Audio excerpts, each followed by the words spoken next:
supports its ongoing programs and aligns with the President's 8-point deliberations. But before I yield the floor to, I would first like to recognize the Vice Chairperson. Thank you, J.R. To stay today, speculation, no COs is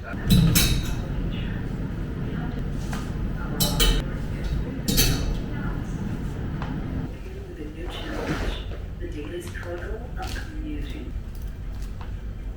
Liban Sagai alleviating mutable rights.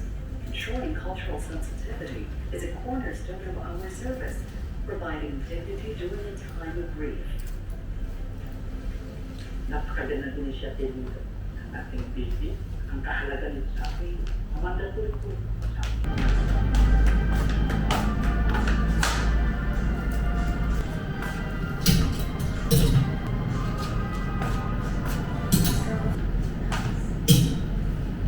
Million usually awards, rewards, expenses, 500,000, 1,575.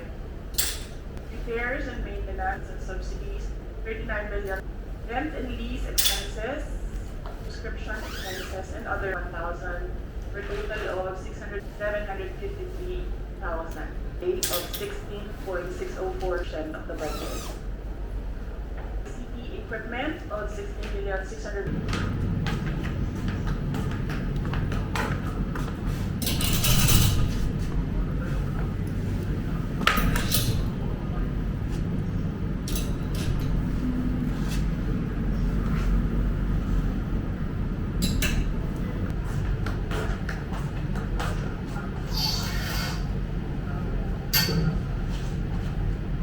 Halos lahat ng nabisita natin mga proyekto, walang maipakitang plano sa atin. No? Yun ang basis. Hindi natin ma-assess yan ng mabuti kung wala tayong pinagbabasehan. At yun lagi ang plano. We're going to declare this as a crime scene. Secure namin to. Kung sakaling merong mag-intrude dito, kakasuhan din natin. Binisita rin ng isa pang flood control project sa Barangay Anduya, Tubao na nagkakahalaga ng 15 million pesos at may lawak na 500 metro. Tinipid daw ang proyekto. Maliban dito, may nadiskubre ring ghost project sa Barangay Rizal, Tubao. Matapos madatnang nakatiwangwang lang ang hinukay na lupa para sa gagawin sanang proyekto. Ayon kay Magalong, inilapit ito sa kanyang opisina magmula noong naupo ito bilang ICI Special Advisor. Sa ngayon ay ongoing na ang verifikasyon ni Magalong patungkol sa mga detalye ng proyekto. I have no familiar relation po to Zaldico or to Representative Zaldico or any of their relatives po. Pangulong Duterte, matapos siyang dumunod sa budget hearing ng OVP dito sa Kamara. Maayos naman daw ang kalagayan ng kanyang ama na huli na Usap kami about love life niya. Kamakailan lang ay sinabi ng defense team na tamang kalagayan para humarap sa paglilitis. May problemating Pangulo na hindi na nakakakilala kahit ang ilandihan kung bakit siya nakaditine at hindi rin daw makabuluhang mga. Kaya po na-refer ang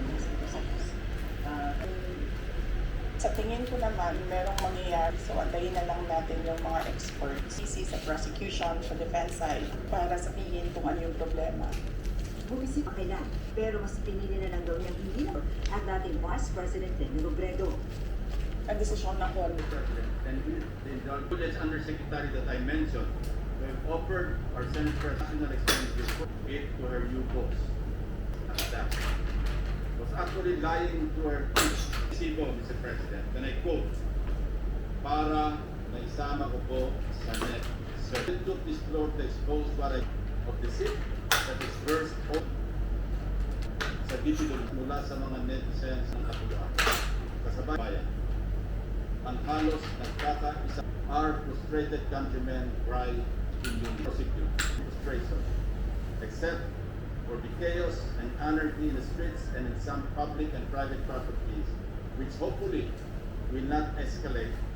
It is but right and just that we all demand that heads must roll, and those responsible must be put behind bars. Whichever agency or office, even those in high towers of power. PM, uwian time. Bukas ulit. Hindi ko pa natapos yung mga mga dapat ko pang i-arrange. Yan, ang dami pa. Bukas na naman. Nag-display lang ako ng konti dito sa harapan para magkalaman-laman naman yung ano. Dami ko pa kasing inasikaso.